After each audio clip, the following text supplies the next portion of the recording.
सबके चेहरे पे एक चेहरा, किसको अपना माने, ओढ़ लिए हैं नकाब सबने, कैसे हम पहचाने। दोस्तों, आज का जो कहानी मैं सुनाने जा रहा हूँ, ये कहानी काल्पनिक है। किसी भी जीव जंतु या किसी भी इंसान से रिलेटेड नहीं है। पर यह बात जरूरी है कि आज का जो समय, आज का जो दौर, आज का जो वक्त है, जिसे इंसान को पहचानना सिर्फ मुश्किल ही नहीं, नामुमकिन हो गया है। और इसी को देखते हुए मैंने बड़ी सर्च और रिसर्च के बाद इस कहानी को राइट किया हूँ। दोस्तों, एक गांव में एक लड़का रहा करता था, जिसका नाम था राजा। राजा जिनकी पत्नी का नाम रानी है। राजा और रानी अपने छोटे से परिवार में बेहद खुश थे, यानी सब कुछ ठीक ठाक चल रहा था। और उसी गांव में एक और काकी रहा करती थी, जिसकी नाम थी मंत्रा। मंत्रा को काम था एक दूसरे को घर को बर्बाद करना, दूसरे को बर्बादी को देखना। जब तक मंत्रा गांव में घर में किसी को घर को बर्बाद नहीं करती, यानी उसका घर को नहीं फोड़ती, तब तक वो चैन से नहीं बैठती। एक दिन की बात है, मंत्रा राजा के घर पे जाती है और राजा के घर पे जाकर रानी से कहती है, रानी आज तुम घर में अकेली हो क्या, राजा नहीं है। तब रानी कहती, नहीं वो नहीं है, वो खेतों पर काम करने के लिए गए हैं, यानी हलवाही करने के लिए गए हैं। मैं आज घर में अकेली हूँ।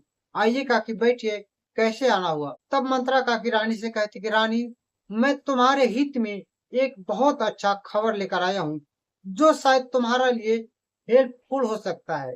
तब रानी कहती, आखिर बात क्या है, कौन ऐसा बात है जो हमारी लिए लाई हो, जल्दी बताइए। तब कहती कि रानी, मैं जो तुम्हें बताने जा रहा हूँ, इस बात को बड़ी ध्यान से सुनना और बड़ी ध्यान से समझना। ये तुम्हारे फायदे की बात है और इसीलिए मैं इतनी दूर से चलकर तुम्हारे पास आया हूँ। बात यह है कि तुम्हारा जो पति राजा है, वो राजा यादव नहीं है, यानी नूनिया है। तब रानी कहती है, मंत्रा का कि ऐसे कैसे हो सकती, हमारा जो पति, हमारा जो हस्बैंड है, वो नुनिया कैसे हो सकता, वो तो यादव है। तब कहती, यही तो बात है जो मैं तुमसे बताना नहीं चाहती थी, और तुम्हारी हक की बात है, इसलिए मैंने तुम्हें बताई। हकीकत बात यह है कि तुम्हारा पति नुनिया है। यदि तुम्हें विश्वास नहीं, तो तुम अपने पति को जांचो पड़तालो, इस बात को समझो। तब रानी कहती है, इसको जांच करने के लिए कैसे हम जांच कर, ये कैसे जांच किया जा सकता है, मुझे समझ में नहीं आ रहा है कि आखिर आप क्या करें, मैं क्या करूं। तब मंत्रा कहती, तुम्हारा पति कहाँ है, अब इसको बताइए। तब कहती है मंत्र, हमारा पति हलवाही करने के लिए खेतों पर गए हुए हैं।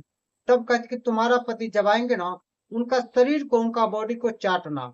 जब तुम अपने पति को बॉडी को चाटोगी, तब वो देखना कि वो नूनगर लगेगा। जब वो नूनगर लगे, तब समझ लेना कि तुम्हारा पति यादव नहीं, नूनिया है। यह बात रानी को समझाकर मंत्रा का वहां से रफू चक्कर हो जाती है, यानी निकल लेती है।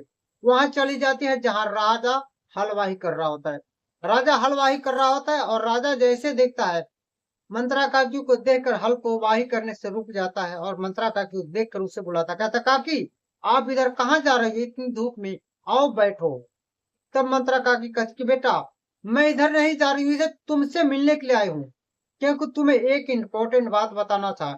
यदि मैं इस बात को तुम्हें न बताती, शायद तुम्हारे लिए बहुत बड़ा बुरी खबर हो सकता है।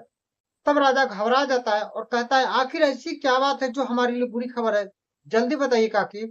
तब कहती कि बेटा, मैं जो आज तुम्हें बताने जा रहा हूँ, इस बात को किसी से शेयर नहीं करना, क्योंकि ये तुम्हारी हक की बात है, तुम्हारी फायदे की बात है, तुम्हारी इसमें भलाई है। तब राजा कहता है, काकी जल्दी बताइए, आखिर बात क्या है, मेरी फायदा किस में है और क्या प्रॉब्लम है और क्या हुआ। तब मंत्रा काकी राजा से कहती कि राजा, तुम्हारी जो पत्नी है ना रानी, वो रानी डाइन है। तब राजा भड़क जाता, कहता है, ये तुम क्या कर रही हो काकी, हमारी और पत्नी डाइन ऐसे कैसे हो सकता है। तब कहती, मुझे पहले से पता था कि तुम हमारी इस बात को नहीं मानोगे। नहीं मानना है तो मत मानो, पर यह बात जरूर है कि आज तुम नहीं मान रहे हो, तो हो सकता है कि कल तुम्हें बहुत बड़ा नुकसान झेलना पड़ सकता है। नहीं मानना है तो मत मानो, पर उसे जांच पड़ताल तो कर सकते हो। तब राजा कहता है कि मैं कैसे उसे जांच सकता हूँ। तब कहती कि देखो, तुम अभी हलवाही करके जाओगे ना, तो घर पे जाकर खाना वाना मत खाना। तुम अपने पत्नी को बोलना कि मेरा तबीयत खराब है, तुम सो जाना। और जब सो जाना, तब देखना कि तुम्हारी जो पत्नी है ना, तुम्हारी बॉडी को चाटेगी। जब तुम्हारे पत्नी तुम्हारी बॉडी को चाटेगी, तब समझ जाना कि तुम्हारी पत्नी डाइन है, क्योंकि मुझे अभी अभी पता चला कि तुम्हारी पत्नी डाइन सीखी है और डाइन है, नागिन है। इसलिए जितना जल्द से जल्द हो उसे घर से निकाल दो, तब तुम्हारे लिए बेहतर हो सकता है। ये बात सोचकर राजा घबरा जाता है, लेकिन उसे समझ में बिल्कुल नहीं आ रहा है, यानी राजा को बिल्कुल नहीं समझ में आ रहा कि आखिर वो करे तो क्या करे। राजा जल्दी जल्दी हल को वाही करता है और अपने घर चला जाता है। जब जाता है तो उनकी पत्नी उसके लिए खाना लेकर आती है, लेकिन ये खाना नहीं खाता। कहता है मेरा तबीयत खराब है, मुझे आज खाना नहीं खाना है, बस मुझे थोड़ा आराम करना है।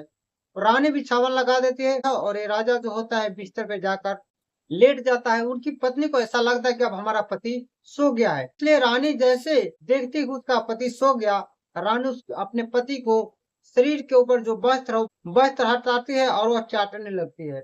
जैसे उसकी पत्नी चाटती है, उसका शरीर जो होता है पानी होता है। आपको पता होगा कि जब खेतवाही करने के लिए या किसी भी काम को करने के लिए जाता है, तो शरीर में पसीना होता है, भीगा हुआ था, इस वजह से उनका जो बॉडी था नुनकर लग रहा था। उनकी पत्नी कहती कि हमारा जो पति है ये यादव नहीं नून्या है, मैं अब इस पति के साथ नहीं रह सकती। यानी पत्नी शोर शराबा करने लगती और राजा को भी जो शक था वो शक यकीन में बदल जाता है।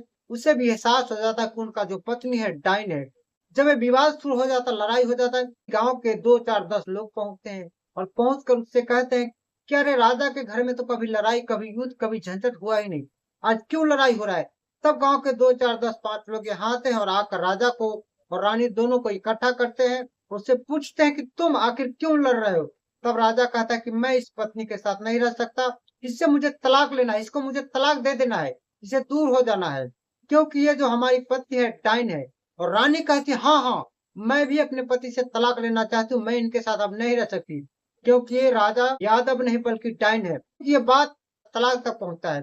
मुखिया सरपंच सभी जब आते हैं तब पूछते हैं राजा से आखिर तुम्हें किसने कहा कि तुम्हारी पत्नी डाइन है। तब कहता है कि मुझे मंत्रा काकी ने कहा कि हमारी पत्नी डाइन है। और उससे पूछी कि तुम्हें किसने कहा कि तुम्हारा पति यादव नहनुनिया है। तब वो रानी कहती कि हमें भी मंत्रा काकी ने कहा। तब जो मुखिया और सरपंच थे वो लोग बोले कि ना ही तुम्हारा पति नुनिया है और न ही तुम्हारी पत्नी डाइन है। जो मंत्रा काकी है उसको चुगली करना, किसी को घर बर्बाद करना उसका यही काम है, क्योंकि मंत्रा काकी को कोई और काम है नहीं। किसी को घर को बर्बाद करना ही उसका सबसे बड़ा काम और कर्म बन गया है। इसलिए तुम मंत्रा काकी की बात मानो, इसलिए तुम लोगों का घर बर्बादी के कगार पे जा रहा है। न ही तुम्हारी पत्नी डाइन है और न ही तुम्हारा पति नुनिया है।